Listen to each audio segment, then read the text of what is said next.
Hey YouTube, what is up? I got a deck profile today of my domain Monarchs that I took to regionals and did really well with actually. It was a very fun deck to play, not a lot of people expected it, but before I get into that deck profile, I'm in a competition to be the next great Yugi tuber. I actually made it to the finals thanks to you guys. So what I'm going to do really quick is put up an annotation. All you got to do is click that and that will bring you to my last entry, my entry for the finals. And if you give that video a like, that's how you vote for me. And if I win that, I actually get a better camera to make better videos for you guys. So if you did click that like button on the video that it leads to, thank you very much. I greatly appreciate it. And without further ado, let's get into this deck profile. So first up, you run 3 Edea, 3 YUGIOH, and 3 Mithra. Now, I was originally playing the Dark Draw version of this deck where you run 3 Kaiser Voice Raider and you run 3 Allure Darkness with it, and I really didn't like that. You don't have to run Mithra in that build, which I wasn't doing, and every time I drew Allure, I never had a Dark Monster I wanted to get rid of in my hand. Yeah, Kaiser Voice Raider you could get rid of really easily, and it's a free special summon that you can then tribute over, but Mithra is inherently better than that because you get 2 tribute summons if you do tribute the Mithra because it's a special summon, and you can do stuff with Domain and Mithra, basically tribute summoning an Erebus, rip one from their hand before their turn starts, and then you tribute a Vanity's Fiend on top of that, so they start with 1 less card. You can banish the Pantheism to make March on the field as well, so you can do Domain, Vanity's, March Lock, but there's a lot of ways that Mithra is inherently better in this deck. The Dark Draw always made me get rid of the card that I wanted to keep in my hand, and that's why I didn't like it. And that's really it for the small guys. You don't really run a lot of them. You run 9, but you do run other ways to get to them, obviously like spells and stuff. But for the big Monarchs, I play 3 Karaz. Really necessary in this deck. Some people play 2, don't like it. You really need Monarchs in your hand that are tenacity targets and stuff like that, because you do also run 3 Vanity's Fiend. Now, unlike Majesty's Fiend, it's not searchable, it has 1200 defense, and it's not a tenacity target. So that's why you need the Karazes, because usually if you don't have any other Monarchs in hand and you have Vanity's Fiend in hand, most of your Monarch spells like tenacity are dead. Return of the Monarchs can't search Vanity's Fiend, but it can search Karaz, and then you can use that to actually do stuff with tenacity. You can use Karaz to extend your plays. Vanity's Fiend is really good as well because it doesn't stop you from using Ether on their turn. It's not a special summon, it's a tribute summon. I actually had people try and time space trap hole me tribute summoning Erebus on my turn. A lot of weird stuff. A lot of people don't know how the deck works apparently, but 3 Vanity's Fiend is absolutely golden in this deck. Usually for some reason I open this, or if you open Tenacity and Karaz and you have a shit ton of draw power, you can open a Vanity's Fiend. That's why I really like Karaz. It allows you to dig deeper into your deck. It allows you to interrupt your opponent's plays, and even though you run 1 Aether, you can recycle it really easily with Erebus, just basically summoning Aether as many times as you want. You can pop your own Aether with the Karaz at special summons, have Aether go to the graveyard, use Erebus, put a spell from your hand back to the graveyard, and then you add Aether back to your hand, tribute summon it all over again, and just keep the loop going. It's actually really broken. I also then run obviously 3 Erebus like I mentioned before. 3 Erebus is your new king boss monster. He's really good. Obviously going turn 1 he's fucking broken because you get to rip 1 from your opponent's hand, and in tandem with Thessalos the Mega Monarch, which I run 1 of, you can rip 2 from their opening hand, which is a fucking broken combo. It's basically like dropping Moulin Glacia on them, except it doesn't have any inherent drawbacks. You get to look at their entire hand, rip 1. Usually I'll do Thessalos the Mega Monarch first because then I get to see their hand, rip the crucial card, and then I'll use Erebus to rip one of the cards that is not as important. Really good. It's such a broken fucking combo, and the fact that this doesn't target is really good. People try and like get around it by putting their cards in the graveyard and stuff, and they have to remind them that it doesn't target. No matter where the card is, I could send it back as long as this resolves after your card does. So there's a lot of broken stuff. Erebus is nuts, and you really do need 3 of them. 1 Thessalos the Mega Monarch. I might bump that up to 2 just because the hand rip is really strong, and late game, if you can rip shit out of their hands, it's busted. Using this against Blue Eyes, they lose 1600 turn 1. Absolutely crazy. Anyway, and then on top of that, I run 1 Aether. You gotta run the Aether. It's too good not to. I mean, some people seem to think that Aether wasn't that great. Some people just run all dark monsters for like a Vanity's Lock turn 1. Aether is literally your only reactionary play if you don't play Escalation in your deck, which I don't, because I feel like Escalation requires too much setup. Usually it leads you to brick turn 1 and 2, so that's why I don't like running Escalation. I'd rather have 1 Aether to basically just recycle it a shit ton on my opponent's turn using Erebus and stuff like that. Aether is so strong, you really need it in your deck. Some people cut it for dark monsters. I would never do that.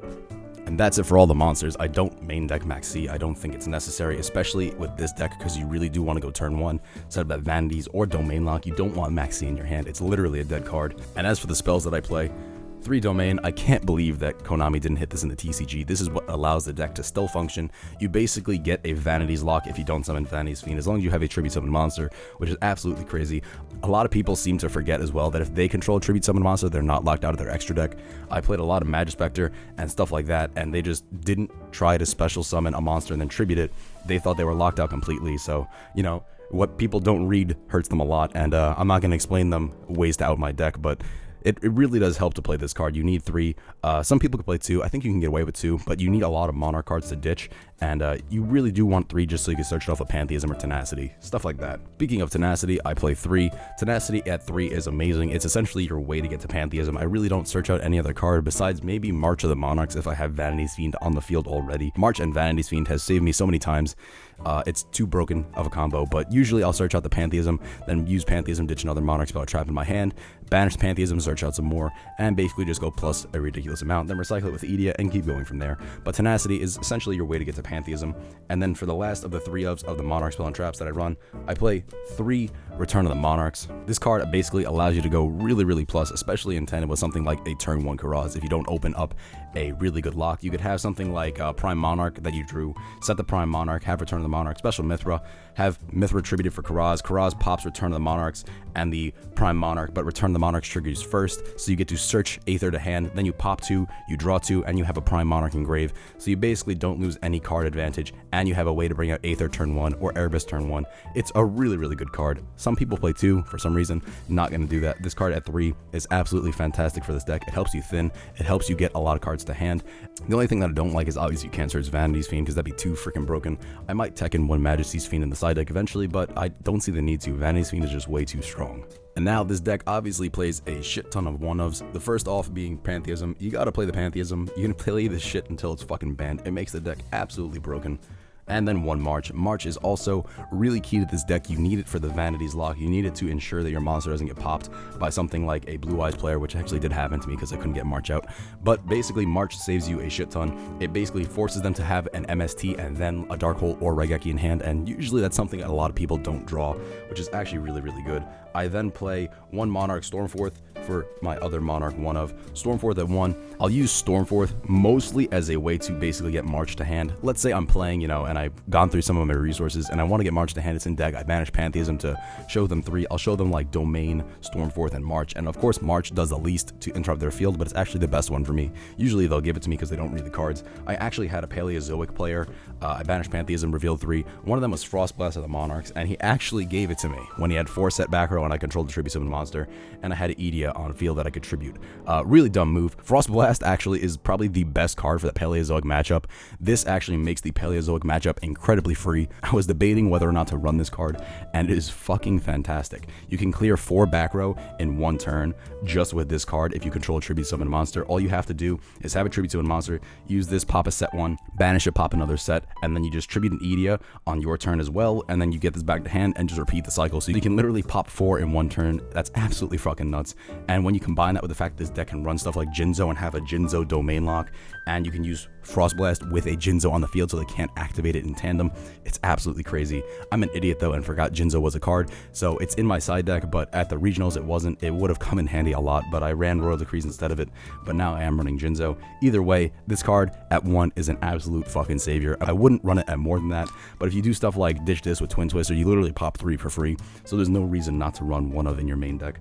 Then I also play 1 Rhoda as a way to get to my Edea faster. You really do need ways to get Edea on the field really quick, which is also why I run 1 for 1, as well as 1 Foolish Burial. You can use this as a way to basically get Pantheism to hand if you have Edea in deck still and Pantheism's banished.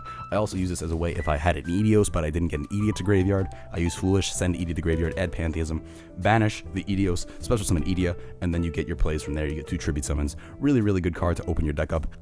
It's a shame that it's at 1 because it would make the deck a lot more consistent, but either way, it's fucking great. I can't wait till the other Foolish Burial comes out, the one for spells and traps, because I'm going to be running that shit, dump Pantheism, and then just recycle it a ton. So it's going to be fucking broken when that card comes out. And for the last of my 8 1-ofs, I play 1 Upstart Goblin, just because I was trying to be a trolly motherfucker. This is literally 42 cards with Upstart for no fucking reason.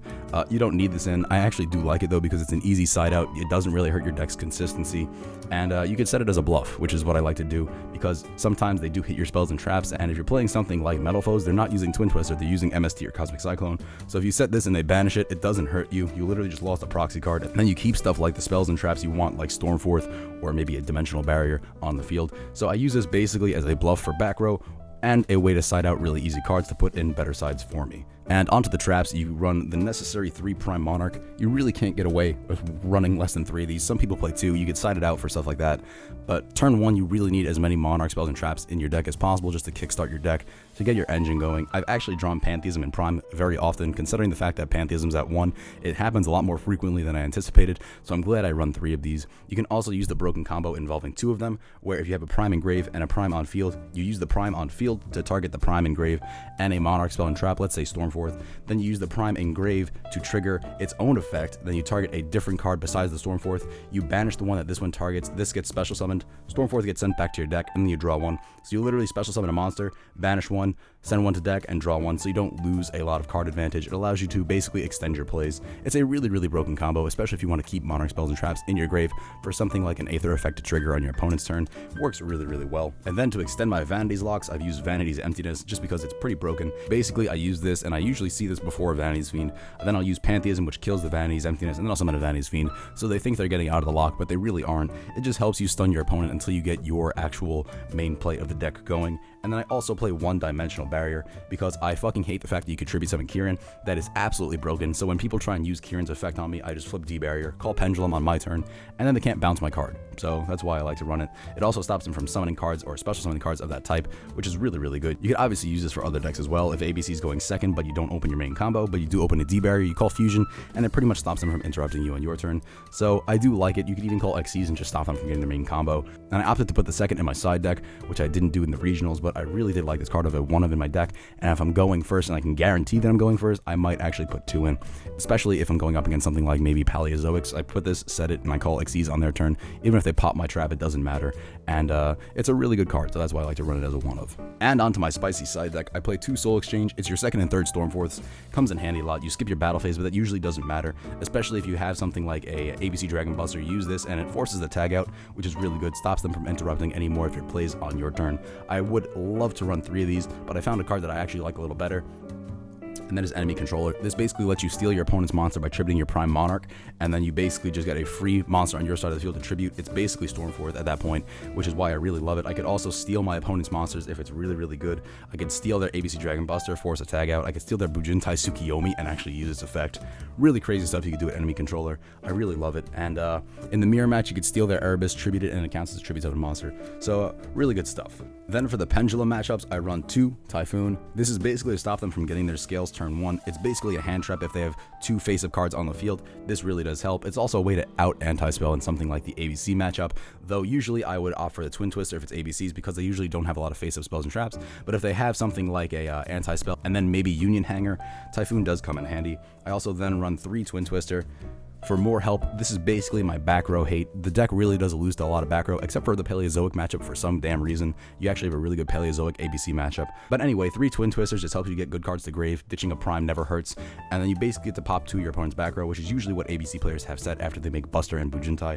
So Twin Twisters comes in handy, and I would never run less than 3, especially if I know I'm going second. Then originally I had 2 Royal Decree to stop the Paleozoic matchup, but I found that I never even needed Royal Decree, and I only drew it in 1 matchup, and I won pretty much every matchup besides the one I drew the Royal Decree, and I'm opting instead for 1 Jinzo and 1 Dimension Barrier instead. Jinzo's broken because you could do a Domain Jinzo lock. You can even put fucking March of the Monarchs on that, and it's even more broken. Dimension Barrier I explained before, but Jinzo really is an MVP, and I might actually bump it up to 2. I gotta see though in testing. And then I play 2 Maxi in case I know I'm going second. I do want to get a lot of draws, especially against something like ABCs.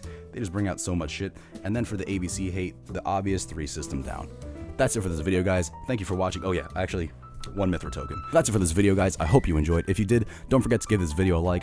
Please, if you can, go vote for me in the next great Yugi tuber. I'll put the link in the description down below as well, and I'll put an annotation on the screen right now. Just go click a like on that video that it leads you to. That's how you vote for me. Hopefully I win that. I can get a better webcam. And thank you guys again for watching this video. If you did, don't forget to click subscribe because it's free, it's fun, and I'll see you guys in the next one.